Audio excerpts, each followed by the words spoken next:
March 2015. It's a quiet night in Houston, Texas. A group of up-and-coming rappers from 3 different parts of the country link up in anticipation for South by Southwest, a festival that takes place annually in Austin where filmmakers, musicians, and artists get together to celebrate their craft. For this group of rappers, it's a great opportunity to expand their network and get the attention of key individuals who can help propel their careers into the spotlight. But you'll soon find out why that wouldn't be necessary, because just a year later, this trio would be known for one of the most iconic songs in hip-hop. And the best part is, they almost forgot about it. This is a story of Fetti.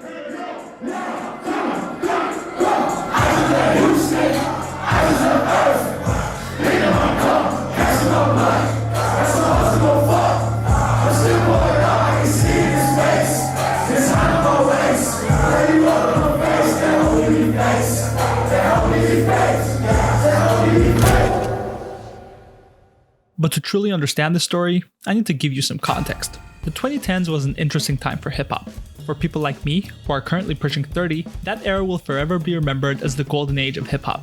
Ray Shremmer dropped the legendary Shrem Life album, which featured multiple hit singles like No Type, Come Get Her, and Throw Some Mo. Drake was building himself up to the powerhouse he is today by dropping If You're Reading This It's Too Late. Future shook the industry with Dirty Sprite 2, and Fetty Wap's Trap Queen was on repeat across all college campuses. But while artists were battling for mainstream dominance, the underground scene was bubbling with young creatives looking to stand out without chasing major labels and features. Instead, adopting an almost guerrilla approach to music, and turning to platforms like SoundCloud, which offered them the opportunity to release music at no cost and garner an audience regardless of their geographical location. And while at first they were disregarded by the mainstream industry, some of these teenagers who were mumbling their verses over generic trap beats with hard-hitting 808s soon became too big to ignore.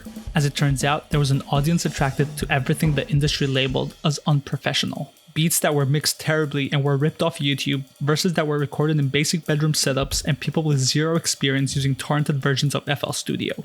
This was their nightmare. And what bothered these labels the most was that they were figuring out how to monetize this attention independently.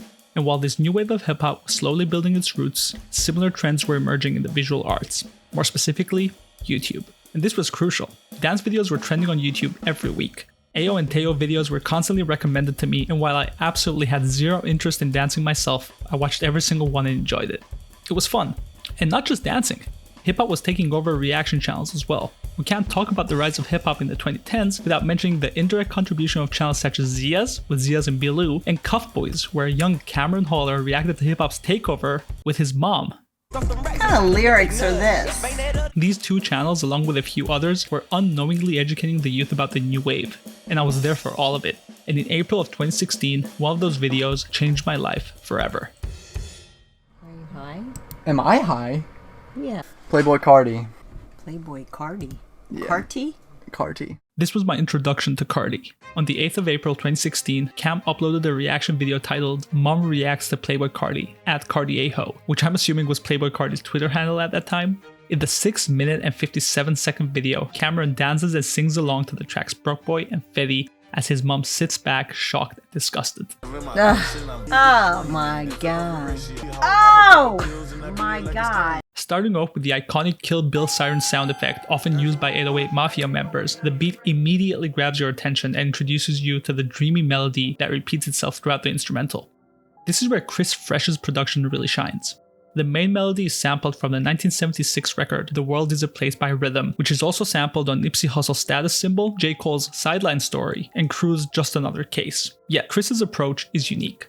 Instead of focusing on the rhythm guitars in the background, which are often the focus of the sample, he focuses on the lead melody of the organ, pitching it down, applying halftime, and keeping the tempo up, achieving that eerie yet dreamy vibe of the track, which gives the listener an almost drowsy feeling, similar to the effects of some drugs. In the studio, the drugs were a little more literal. In an interview with No Jumper, Maxo Kream, who is featured on the track alongside Dash, recalls very little about that night because they were all so fucked up. Drank all kind of drink. We had yellow, purple, green. I bought the act down that Bought track. the act. We no booty shit. We just fucked. We were fucked up. I forgot we did the song.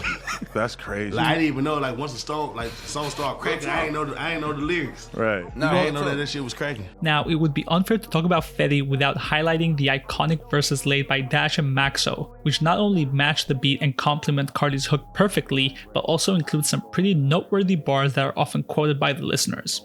Playboi Carti, his collaborators Chris Fresh, and even the videographer Bird Medina put together the perfect track, but they didn't know it. As listeners, it isn't often that we get to experience a track so perfectly put together that surpasses our auditory experience and makes us genuinely feel some type of way.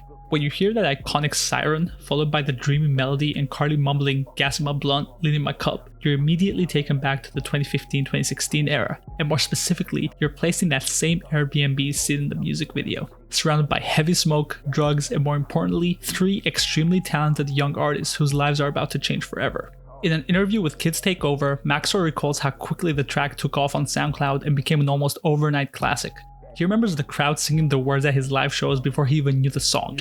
Actually, he was so fucked up, he doesn't even remember recording the song, which in my opinion adds an extra layer of novelty to the track. And the song is popping up on SoundCloud. Remind you, I'm not even no SoundCloud nigga. I don't really know what's good. I'm used to and shit like that. Like music was transitioning.